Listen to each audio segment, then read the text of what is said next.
వనజబముందు నిన్నొసట వ్రాసిన సొమ్ము గణంబో కొంచెమో వినుమరుభూమికేగినాలమించును మెరుగున ధనమధికంబుయాదు కడు దైన్యము మాను ధనాదిలందు నవననిది తుల్యముగా వారి గ్రహించు ఘటంబు చూడుమా.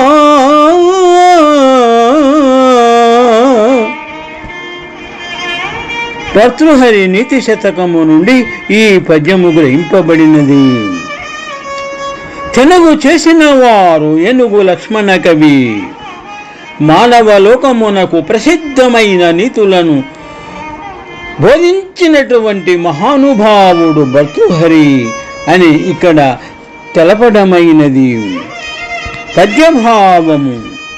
బ్రహ్మదేవుడు తనకు నుదుటిపై రాసినంత ధనము కొద్ది అయినను ఎడారి ప్రాంతములో ఉన్నను మేరు పర్వతము వద్ద ఉన్నను అంతకంటే అధికముగా పొందలేడు.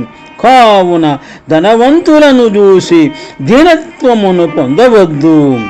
కుండను సముద్రమునందు ముంచినను బావిలో ముంచినను దానికి పరిమితమైన నీటిని మాత్రమే గ్రహించును.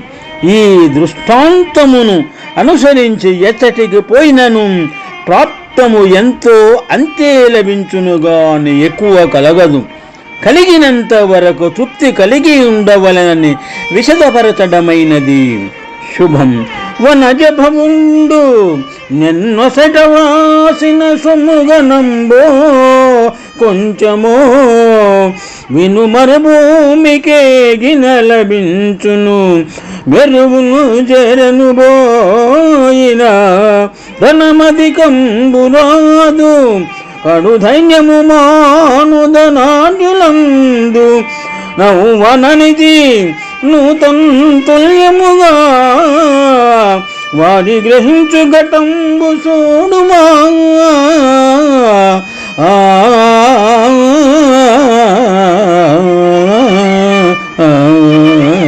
శుభం.